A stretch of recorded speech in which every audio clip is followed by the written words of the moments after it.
Salut à tous, c'est Hank, j'espère que vous allez bien. On se retrouve pour une nouvelle vidéo sur cette DS. Comme vous l'avez vu dans le titre aujourd'hui, vidéo guide sur Nidhogg. Donc dans cette vidéo, j'ai décidé de vous présenter une team qui va vous permettre de passer la bête un peu plus rapidement que d'habitude. Par contre, voilà, je préfère prévenir. De un, c'est une team qui va pas forcément être très free-to-play friendly, étant donné qu'on utilise beaucoup de personnages collab.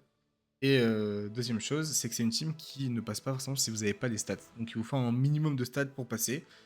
Donc, en termes de stuff, moi je suis parti là-dessus. Donc, double attaque sur Chat et Sung et HP du coup sur Naciens et Beru. Je peux vous conseiller, si jamais vous avez un peu moins de stats, de partir sur du full HP. Donc, la bête sera peut-être un peu plus longue à faire, mais au moins vous allez être sûr de pouvoir tanker. Parce que typiquement, Chae en attaque ne va pas forcément tanker à chaque fois. Donc voilà, vous pouvez peut-être la mettre en HP si jamais vous avez moins de stats. Et comme d'habitude, du coup, du DCC Death Crit et de la Death Crit sur mes personnages. En termes de Link, je suis parti du coup sur quelque chose d'assez classique, donc Samnax Sariel.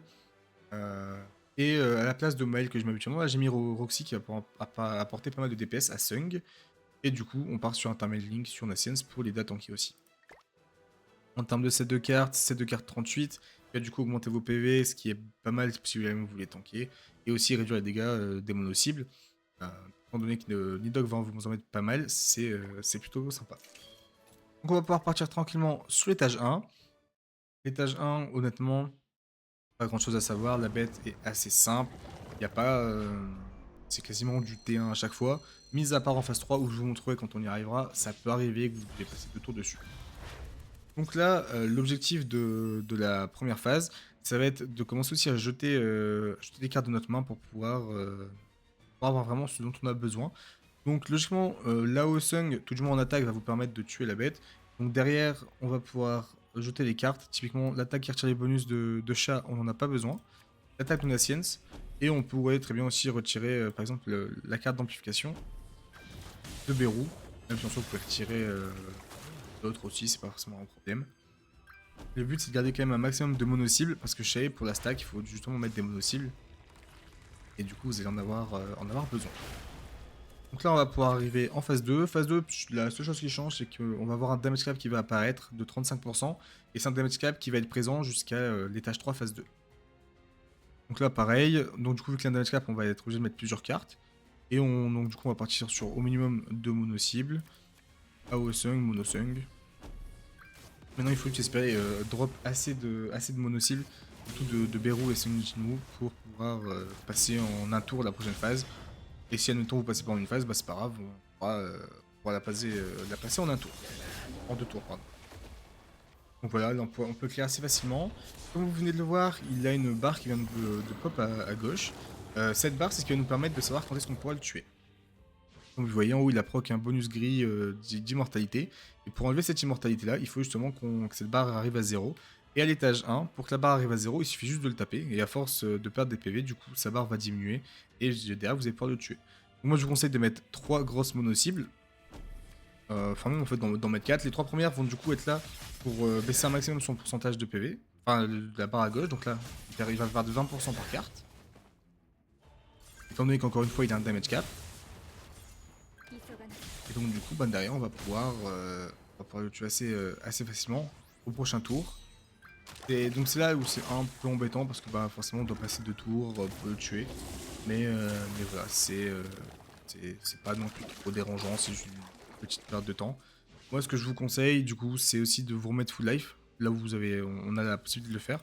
On peut mettre un heal, on va attaquer avec Shane qui, du coup, a perdu plus de PV et on va pouvoir taper avec le reste tranquillement.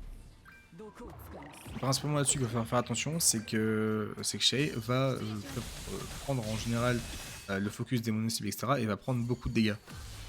C'est pour ça qu'il faut essayer au maximum de la régène d'une phase à l'autre, d'un étage à l'autre, et profiter un maximum aussi du heal de Naciens.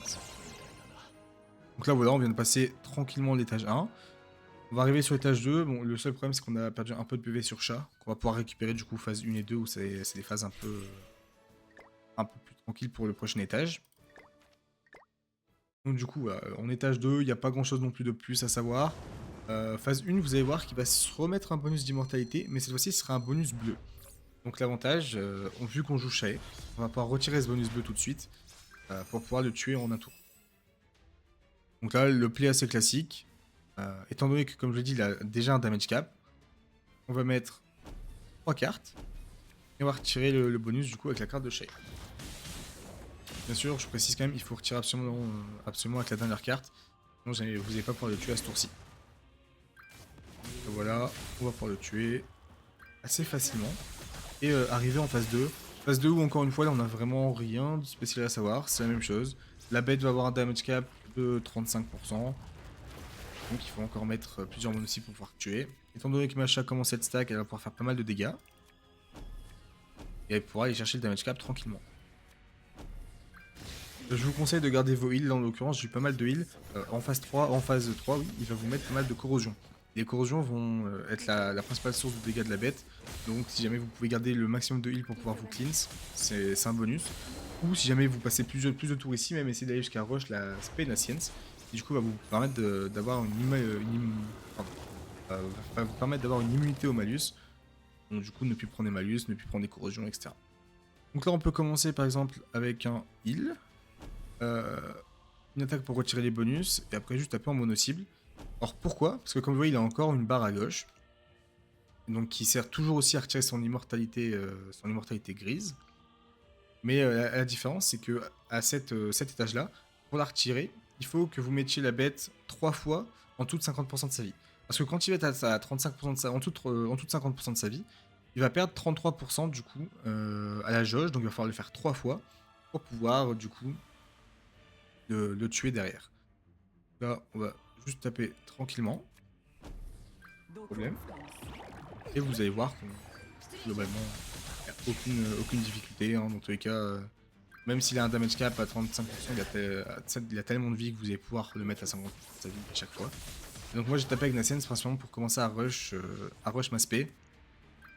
Au cas où j'aurais pas eu de heal. Là, en l'occurrence, étant donné que j'ai encore eu un heal, j'aurais pas trop de problèmes sur la run. Assez simple. Mais comme je vous dis, si jamais vous avez pas, forcément envie de jouer avec la RNG, d'avoir des heals ou non, rusher l'aspect en phase 2, ce qui va vous permettre du coup de tuer facilement après en phase 3. Donc là, encore une fois, je vais mettre un heal et je vais pouvoir taper 3 fois juste pour le mettre en dessous de 50%. Comme vous voyez, vu qu'il régène pas beaucoup, en général il suffit juste de le stabiliser le plus bas possible en PV. Donc c'est pour ça que moi je mets des cartes un peu random pour garder mes cartes les plus fortes pour le tuer à la fin. Là, voilà, il va reperdre 33% à la jauge à gauche. Pas de problème. Et donc du coup il suffit de le faire plus qu'une fois du coup derrière. Là, en l'occurrence comme vous voyez j'ai eu énormément de chance sur mes cartes et j'ai encore eu une carte de ma science. Ce qui va vraiment me permettre d'être plutôt bien sur la run en général. Et qui en plus du coup me permet de me heal à chaque fois. Et vraiment, il va vraiment pouvoir nous aider. Et donc là on va pouvoir heal encore une fois. Et vu que les gens en dessous de 50%, on n'est pas forcément obligé de taper. Moi, ce que je vais faire, c'est que je vais taper une fois avec Beru pour au moins aller chercher sa spé et au moins avoir 2 spé pour que ce soit pour un régène et surtout pour pouvoir le tuer facilement. Et après, on va juste tranquillement, par exemple, rush la spé Science et je vais pouvoir skip mon tour. Et le but, c'est de finir la prochaine un tour avec spé Science. On va taper du coup avec le personnage qui sera plus entre Chat et Beru. Et on pourra terminer tranquillement. Et là, vu que bon, comme je vous l'ai dit, j'ai eu une très bonne run, donc j'ai encore eu un heal. Moi, je vais pas remettre un heal. Si jamais vous en avez pas, en fonction de si vos personnages sont vraiment low ou pas, soit vous attendez un tour de plus en espérant avoir un heal, soit vous terminez. Là, voilà. Moi, je vais. Ah, du coup, bon, il nous a enlevé l'aspect, ce qui est pas non plus trop problématique. Donc là, on va aller chercher l'aspect, mettre une mono-cible avec Beru et mettre la mono-cible de Shay qui devrait nous permettre de terminer tranquillement. Étant donné que voilà, moi mon Ascience est spé6, j'ai énormément de stats offensives du coup qui sont quand même à portée. Là je sais que peu importe la carte que je vais utiliser, je vais chercher le damage cap. Et même avec une Ascience déjà rien que entre SP1 et SP3 déjà, DPS sera toujours bon et c'est toujours du plus vu qu'il vous apporte aussi des stats défensives à côté. Donc voilà, on a pu terminer tranquillement l'étage 2 et on va passer à l'étage 3. L'étage 3 c'est ici qu'on gagne vraiment beaucoup de temps avec la team Shay, surtout pour la phase 2. Qui honnêtement, en team archange pendant un moment était une phase qui était un peu chiante si jamais vous ne pouviez pas one shot, étant donné que la team avait beaucoup retiré les postures. Enfin, je vais quand même vous expliquer comment marche la bête normalement et comment elle marche du coup avec la team que j'utilise. Donc là, rien de spécial à savoir, comme d'habitude un damage cap de 35%. Et donc du coup, on va juste mettre des cartes pour le tuer T1. Cette fois-ci, moi ce que je vous conseille par contre c'est d'absolument garder la monocycle de Nascience parce que vous allez en avoir besoin pour retirer la posture phase 3. Donc si jamais vous voulez pas jouer avec votre RNG et vous retrouver au final avec aucune carte de Nascience pendant toute la run, moi je vous conseille de garder la première qui nous est donnée au cas où. Donc à la base, comme vous voyez là ici, donc en phase 2 on a aussi une barre, mais qui marche de manière différente. Donc si la barre se remplit, la bête va du coup gagner une immortalité. Donc le but c'est de le tuer quand il est à 0. Et en général, donc la bête va prendre... Enfin la jauge va augmenter quand on va lui retirer une posture. Parce que globalement retirer une posture va lui enlever ses bonus. Enfin ses bonus gris. Ils vont du coup lui apporter un nouveau bonus gris qui va vous permettre de faire baisser sa jauge. En général, c'était soit utiliser une carte de counter, utiliser une carte de bonus, utiliser une spé, etc. qui va vous permettre de la faire baisser. En l'occurrence, vu que nous, on joue une team, on va pas rechercher à lui retirer ses postures. Le but, ça va être juste de le DPS un maximum, comme on le fait depuis tout à l'heure, du coup. Et du coup, juste le taper pour le passer le plus vite possible. Donc voilà, c'est une phase où en team archange pendant un moment ça pouvait vraiment durer jusqu'à parfois une dizaine de tours si jamais vous n'avez pas de RNG sur vos cartes. Et qui vous permet du coup avec la team humaine maintenant de le passer vraiment rapidement vu qu'on a un très bon DPS. Malgré que, encore une fois, voilà, ici il y a un damage cap qui va quand même être un peu dérangeant. Donc là l'avantage c'est qu'en plus on a eu de très bonnes cartes donc ça va vraiment nous permettre d'aller les chercher. Donc, comme vous voyez, encore une fois j'ai eu pas mal de chance sur mes cartes de Nascience. Donc du coup j'ai pu avoir directement de quoi retirer mes postures pour le tour d'après. Et du coup là on va juste le terminer tranquillement avec Beru et Sun Jinwoo. Et donc derrière on va arriver en phase 3 qui est du coup peut-être la phase la plus longue parce que c'est la phase où vous allez devoir temporiser le plus longtemps possible. Donc là comme vous le voyez on a quand même un très bon DPS avec la team qui nous permet du coup de le tuer très. Donc là, la phase 3, la phase qui peut être embêtante, c'est que là pour le coup, donc c'est la même histoire qu'en étage 1 et étage 2, donc il va avoir un bonus qu'on va devoir lui retirer. Sauf que cette fois-ci, donc déjà il a plus de damage cap, qui va nous permettre de faire le maximum de dégâts. Et deuxième chose, c'est que globalement il va pouvoir perdre un pourcentage allant de 0 à 25% en fonction des dégâts qu'on lui inflige. Ça veut dire que si jamais vous lui faites peu de dégâts, il va parfois perdre juste quelques pourcentages, 5, 10, 15, 20%. Mais globalement il peut perdre jusqu'à 25% par tour. Donc en maximum 4 tours, vous pouvez le tuer. Moi je vais mettre ma spé, mettre une deuxième attaque comme ça. On va pouvoir utiliser un heal. Et par exemple, jeter surtout ma carte de Sung. Mais globalement, le but c'est juste de le mettre quasiment à 1 HP à chaque fois. Et vous allez voir qu'il va perdre du coup 25%. Si j'ai pas le B6, du moins c'est 25% à chaque fois. Ça va du coup vous permettre de le clear plus facilement. Soit vous essayez de rusher une spé par tour pour être sûr de passer. Même si en soi, comme je vous dis, voilà, avec la team qu'on utilise, en soi, même des simples monocycles sans spé, vont pouvoir passer. Surtout qu'il a plus de damage cap à ce moment-là. Donc comme vous voyez, il a bien perdu ses 25%. Faites attention, il faut quand même le mettre assez low, donc je sais plus exactement le pourcentage, ça doit être, je crois, en dessous de 20, 25 ou 20% de sa vie. Sinon, il perdra moins de 25% et vous allez devoir tempo un tour de plus. Donc là, par exemple, moi, je vais me heal pour enlever les malus, ce qui va pouvoir me donner ma spé et me redonner une immunité aux malus derrière. Et juste après, mettre des mono-cibles avec Sung. En soi, j'aurais pu aussi mettre ma mono-cible de chat vu qu'elle a été full stack. Ça change pas grand-chose dans tous les cas, vous savez voir qu'il y a énormément de dégâts. Et donc voilà, le but c'est juste de le mettre le plus low possible à chaque fois. C'est pour ça que si jamais vous avez moins de stats, rush d'SP c'est bien parce qu'avec l'SP vous êtes quasiment sûr de le mettre le plus low possible. Et encore une fois, dans le pire des cas, vous allez juste ne pas le tuer en 4 tours, vous allez peut-être en avoir besoin de 5 ou 6. C'est là où il va falloir jouer du coup vraiment par contre sur la spé Nascience qui va vraiment pouvoir vous aider un maximum dans ce genre de situation. Voilà, malheureusement il m'a enlevé ma spé. Donc c'est ce qui peut être un peu chiant. Je vais garder ma niveau 2 parce que comme vous voyez il va mettre une posture. Et honnêtement si jamais vous tapez dans sa posture ça fait très mal. Donc je vous conseille vraiment de garder toujours une carte, pour retirer les postures de Nascience. Donc là on va du coup taper avec Beru. Moi je tapais 3 fois avec pour pouvoir aller full stack Masha. Et du coup taper pour la régénérer un peu vu qu'on n'a pas eu de heal Nascience. Sinon à ce moment là si jamais vous avez réussi à avoir un heal Nascience c'est parfait, vous pouvez le mettre. Ça va vous permettre encore plus de tank. C'est souvent ici que du coup Shay peut mourir.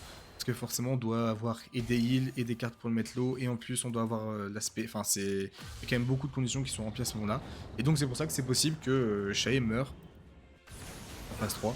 Et honnêtement, voilà, même si elle meurt, parce que ça peut arriver qu'elle meure, bah, vous pouvez quand même passer. C'est-à-dire que vous avez quand même deux monstres de DPS à côté qui vous permettent de passer l'étage assez facilement. Donc là, on va lui retirer sa posture. Et puis encore une fois, on va taper le maximum qu'on peut pour du coup le remettre en dessous de 25%. Cette fois-ci, du coup, pouvoir enfin enlever son immortalité et pouvoir le tuer au tour d'après tranquillement, sans grosse difficulté, comme vous avez pu le voir durant la run. Là voilà, il va perdre ses derniers 25%. On va pouvoir le tuer tranquillement derrière. Donc, comme je dis, c'est là où si jamais vous n'avez pas beaucoup de heal Naciens, où vous n'avez pas pu avoir sa spé ou autre, là où ça va être un peu plus compliqué, c'est que vous allez voir que Machae va prendre beaucoup de dégâts. Et voilà, bon, là en l'occurrence elle est morte. C'est pour ça que vous pouvez aussi très bien, par exemple, décider de mettre le Thermaling dessus et du coup sur votre Naciens, mettre un Escanor UR-Link, ça marchera très bien aussi. Donc là, moi, ce que je vais faire, c'est mettre ma spé et taper 2 fois avec Sung. Donc là, c'est pour ça qu'en général, on essaye de rush l'aspect de Bérou.